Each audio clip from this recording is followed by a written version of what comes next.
Programme news watch میں ایک بار پھر آپ کو ناظرین خوش آمدید کہتے ہیں اور پروگرام کے اس مرحلے میں ہم بات کریں گے کہ کس طرح سے ملک کے مختلف حصوں میں اور خصوصی طور پر لاہور کے ایک حصے میں انسانی صحت کے ساتھ کھیلا جا رہا ہے اور کس طرح سے کھیلا جا رہا ہے کہ وہاں پر اس سلاٹر ہاؤس میں کس طرح سے جو مردہ حرام جانور ہیں ان کو پروسیس کر کے ان کو مختلف طریقوں سے ان سے تیل اور گھی حاصل کیا جاتا ہے اور پھر کس طرح سے وہ تیل اور گھی ہم آپ تک بازاروں میں پہنچتا ہے اور پھر اس کا استعمال ہوتا ہے. یعنی یہ سب کچھ دیکھ کر انسانی عقل بھی حیران ہو جاتی ہے کہ یہ کیسے سب کچھ کیا جا رہا ہے. دنیا ریسرچ سیل نے اس پر خصوصی ایک رپورٹ تیار کی ہے. آئیے آپ کو دکھاتے ہیں کہ ان سلاٹر ہاؤسز میں کیا ہوتا ہے. سمن خان کی رپورٹ دکھاتے ہیں آپ کو. اس ایمان ہے صحت مند معاشرے کی تکمیل کا انحصار صفائی پر ہی ہے. اس طرح کی بہت سی مثالیں ہم اپنی روزمرہ زندگی میں آئے روز سنتے رہتے ہیں، لیکن ان مثالوں پر کتنا عمل ہوتا ہے یہ دیکھنے کے لیے چلتے ہیں بابو صابو نالے کے ساتھ قائم بکر منڈی کے سلاٹر ہاؤس میں.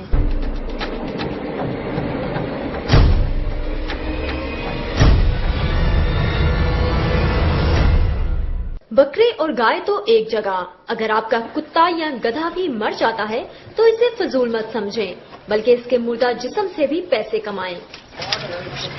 یہ پیغام ہے مردہ جانوروں کی چربی سے تیل نکالنے والوں کا. دنیا ریسرچ سیل اور محکمہ ماحولیات کی ٹیم نے جب بکر منڈی مصباح خانوں کے گرد و نواح کا دورہ کیا تو معلوم ہوا کہ یہاں مردہ گدھے، کتے، چوہے اور دیگر مردہ جانوروں سے نکالی گئی چربی کو پگھلا کر تیل نکالا جاتا ہے جو مضر صحت اشیاء بیچنے والوں کا کاروبار چلانے میں مدد دیتا ہے. اس کو زیادہ تر لوگ جو ہے نا وہ ڈبوں پیپوں میں ڈال کے مختلف بیچ دیتے ہیں. اس کو لوگ مس یوز کرتے ہیں مختلف، جیسے جلیبیاں اور چپس وغیرہ کے لیے، اور جو بہت ساری جو چیزیں جو نا جیسے چرگا وغیرہ کر لے اس کے استعمال ہو رہی ہیں. دہی، جیلی، ٹافیوں، کھانے کی مختلف اشیاء، ادویات، لپسٹکس اور دیگر کاسمیٹکس میں استعمال ہونے والی جیلاٹن بھی شہریوں کی صحت کے ساتھ کھیل کھیلنے والے یہی بیوپاری تیار کرتے ہیں. یہاں مردہ جانوروں کی جلائی گئی ہڈیوں کے صفوف سے جیلاٹن بنائی جاتی ہے. مردہ اور ذبح ہوئے جانوروں کا استعمال تو اپنی جگہ. ان کارخانوں میں لاہور بھر کے ہوٹلوں سے بچی ہوئی ہڈیاں بھی ریسائیکل کی جاتی ہیں. استعمال شدہ ہڈیوں اور گوشت کو دھوپ میں پھیلا کر خشک کیا جاتا ہے، پھر انہیں مشین میں ڈال کر تیل نکالا جاتا ہے جس سے برتن اور کپڑے دھونے والا صابن اور سرف بنایا جاتا ہے.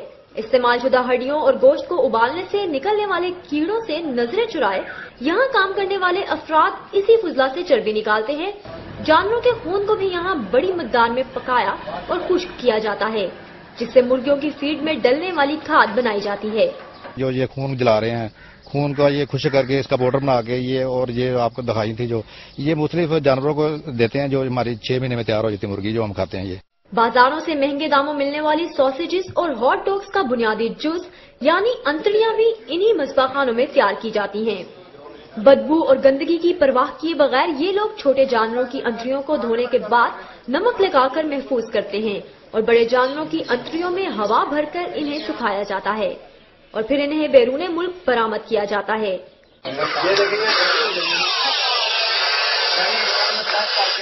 ہم تو کراچی تک کرتے ہیں، کراچی سے پھر وہ باہر بھیجتے ہیں، باہر جاتا ہے سارا مال یہ وہ پھر قیمہ بھر کے کھاتے ہیں.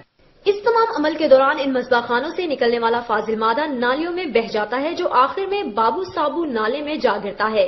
آبادی میں قائم ان مصباح خانوں سے اٹھنے والا دھواں اور بدبو آس پاس کے مکینوں کے لیے بھی پریشانی کا باعث ہے. مجھے ٹی وی ہوگی، بچے ہمارے بیمار رہتے ہیں، ہمارے والد صاحب کو ٹی وی ہوگی، ہماری مشیرہ کو ٹی وی ہوگی. شکایت وغیرہ کی ہے میونسپل وغیرہ سے تو کوئی ایکشن نہیں لیا ہوں.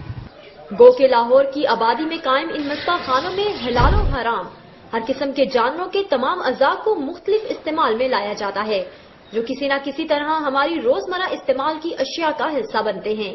حکومتی عہدیداروں کی جانب سے مصباح خانوں کو رہائشی اسکیموں سے دور منتقل کرنے اور ان کارخانوں میں سائنسی طریقہ کار سے حلال جانوروں کے اعضاء کو استعمال میں لا کر شہریوں کے ساتھ ساتھ یہاں کام کرنے والوں کو بھی بیماریوں سے بچایا جا سکتا ہے. آپ نے اس رپورٹ میں دیکھا کہ سلاٹر ہاؤس میں کیا کچھ ہو رہا ہے اور کس طرح سے انسانی صحت کے ساتھ کھیلا جا رہا ہے. اس کے نتیجے میں جو تیل اور جو گھی بن رہا ہے وہ کس طرح سے بازاروں میں پہنچ رہا ہے اور پھر آخرکار یعنی الٹیمیٹلی جا کر وہ ہماری اور آپ کی خوراک کا حصہ بنتا ہے.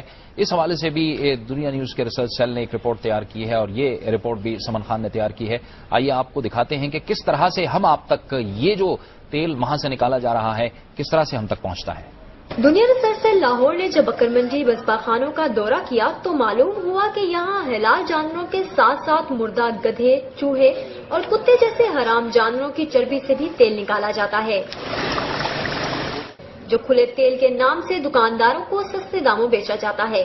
شہریوں کی بڑی تعداد بھی پیکٹ والا مہنگا تیل خریدنے کی بجائے مارکیٹوں سے عام ملنے والے کھلے تیل کو سستا ہونے کے باعث ترجیح دیتے ہیں. ریل میں چلنے میں بھی آپ صوفی کا لے لیں ایک پیکٹ 1 کلو لیٹر کا، وہ آپ کو 140 150 روپے لیٹر دے رہے ہیں. وہ اسی سے ہم لے رہے ہیں وہ ٹینکر، وہ ہم 110 روپے کلو بیچ رہے ہیں. پبلک جو غریب ہے وہ ان کو جاری سوٹ ہی نہیں کرتی اتنی زیادہ مہنگائی.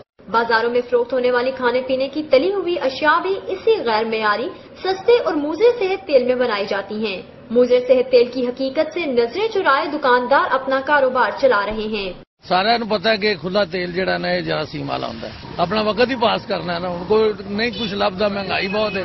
دنیا ریسرچ سیل کی جانب سے مذبح خانوں پر مارے جانے والے چھاپے کے دوران یہ بات بھی سامنے آئی کہ یہاں حلال و حرام جانوروں کے اعضاء کو مختلف استعمال میں لایا جاتا ہے، جس سے شہریوں کی صحت کو نقصان پہنچ رہا ہے.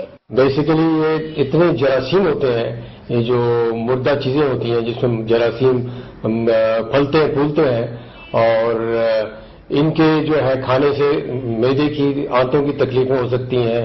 کرونک ڈائریا یعنی کہ آنتوں میں جو جلاب وغیرہ لوگوں کو لگ جاتا ہے وہ ہو سکتا ہے. حلال و حرام کا بلا تفریق استعمال اسلام کی روح سے بھی ناجائز ہے. شرعی طور پہ وہ گوشت حرام ہے، اور اس مردار سے جو بھی چربی نکالی جاتی ہے وہ بھی حرام ہے، اور اس کا بیچنا، آگے کھلانا، کھانا، فروخت کرنا، تجارت کرنا یہ شرعی طور پہ حرام ہے. رپورٹ نشر ہونے کے بعد مذبح خانوں کی سامنے آنے والی حقیقت پر شہری بھی تحفظات رکھتے ہیں. حکومت کا تو اولین فرض ہے کہ وہ اس چیز کو ضرور دیکھیں، کیونکہ عوام تو ویسے ہی پس رہی ہے، اور مزید آپ اس طرح کے کام کریں اور پھر یہ دیکھا جائے تو قانوناً اور اصولاً جرم ہے. شہریوں کی صحت کے ساتھ کھیل کھیلنے والوں کا تعین کر کے دنیا نیوز نے تو اپنی صحافتی ذمہ داری پوری کی، لیکن اب دیکھنا یہ ہے کہ حکومت اس مجرمانہ کاروبار کو روکنے کے لیے کیا اقدامات کرتی ہے. کیمرہ مین اعجاز علی کے ساتھ سمن خان، دنیا ریسرچ سیل، لاہور. یہ رپورٹ چلنے کے بعد اب اطلاعات یہ آئی ہیں کہ لاہور کی انتظامیہ نے اس پر فیصلہ لے لیا ہے اور اس کے خلاف کارروائی کا آغاز کر دیا.